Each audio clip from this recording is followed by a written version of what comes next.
বিসমিল্লাহির রহমানির রহিম। আসসালামু আলাইকুম, welcome back to my channel মায়ের রান্নাঘর। আপুরা ভাইয়ারা কেমন আছেন?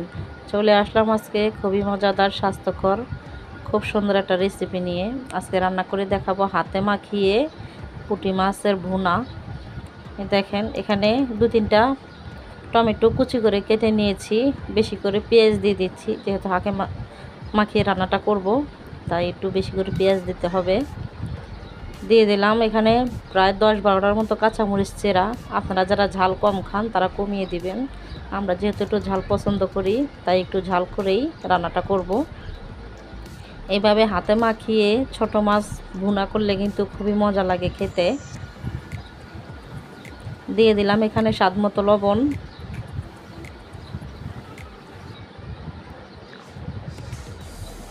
দিয়ে দিলাম এখানে হাফ চা চামচের মতো হলুদের গুঁড়া, হাফ চা চামচের মতো ধনিয়ার গুঁড়া, আর দিয়ে দিলাম 1 চা চামচের মতো মরিচের গুঁড়া।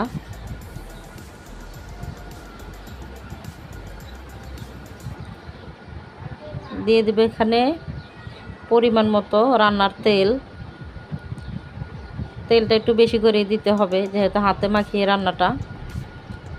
এভাবে রান্না করলে কিন্তু সবাই চেটে পুটে খাবে মাশাল্লাহ। কে কোথা থেকে আমার ভিডিওটা দেখছেন, যদি ভালো লাগে অবশ্যই একটা লাইক দিবেন, ভালো লাগলে সাবস্ক্রাইব করে পাশে থাকবেন। এই যে তেলটা কম হয়েছে মনে হয়, তাই আর একটু তেল দিয়ে দিলাম। খুব ভালো করে হাতে মাখিয়ে নিচ্ছি। এভাবে হাতে মাখিয়ে যে কোনো তরকারিও কিন্তু রান্না করা যায়, ভালো লাগে খেতে। দিয়ে দিলাম মাছগুলা। এগুলো আমার বোনের শ্বশুর বাড়িতে গেছিলাম, যে ওইখানে রান্না করছিলাম, ওনারা খুব প্রশংসা করছে, বললো মাশাল্লাহ অনেক সুন্দর হয়েছে তোমার তরকারি রান্না। ওখানে 1 কেজি পুঁটি মাছ নিয়ে আসছিল, ওনাদের ফ্রিজ নাই রাখার মতো, তাই সবগুলো রান্না করতে হয়েছে। দেশের তরতাজা মাছ হাতে মাখিয়ে রান্না করতেছি। যে পরিমাণ মতো পানি দিয়ে দিলাম, মাছটাও খুব ভালো করে মেখে, বেশি পানি কিন্তু দেই নাই, দেখে হয়তো বুঝতে পারতেছেন।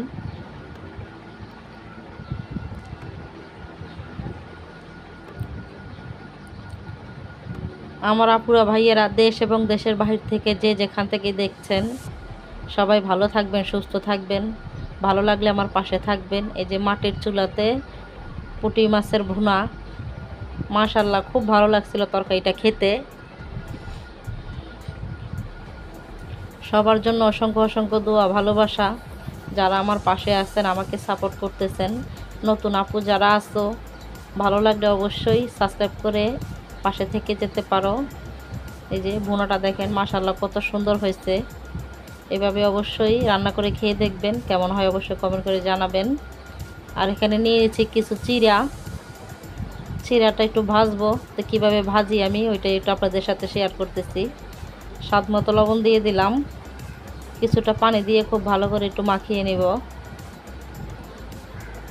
এইভাবে চিড়া ভাজি করে নারকেল দিয়ে ভেজেও খাওয়া যায়, আবার পেঁয়াজ কাঁচামরিচ দিয়ে ভেজে খাওয়া যায়, আবার চায়ের সাথে এমনিও খাওয়া যায়। আমরা এমনি খাওয়ার জন্যই একটু ভাজবো। যাই হোক, লবণ দিয়ে মাখিয়ে কিন্তু আমি 10 মিনিটের মতো রেখে দিয়েছিলাম, তারপর চলে আসলাম ভাজতে। পরে এটা খুব ভালো করে গরম করে নিয়েছি, তারপরে এই যে চিড়াটা ভেজে নিচ্ছি। এভাবে চায়ের সাথে কে কে চিড়া ভাজা খান অবশ্যই কমেন্ট করে জানাবেন, আমরা কিন্তু খাই, ভালো লাগে। আর যারা কখনো খান নাই চায়ের সাথে চিড়া ভাজা, অবশ্যই একবার খেয়ে দেখবেন। আবার চিড়াটা ভেজে পেঁয়াজ কাঁচামরিচ দিয়েও ভাজি করে খেতে ভালো লাগে, আবার নারকেল দিয়ে ভাজি করে খেতে ভালো লাগে। আজকে এমনিতে ভাজি করে দেখাচ্ছি চিড়াটা। এই যে 1 খোলা হয়ে গেছে, নামিয়ে নিয়েছি, আরেকটা খোলা ভাজি করব।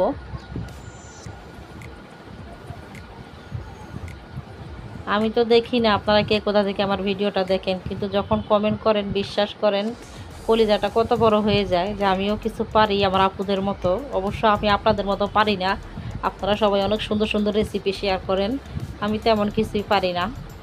যতটুকু পারি অতটুকুই শেয়ার করার চেষ্টা করি। এত চিড়াগুলো ভাজা হয়ে গেল, এখন রেখে অনেক দিন সংরক্ষণ করা যাবে। ভালো থাকবেন, আল্লাহ হাফেজ।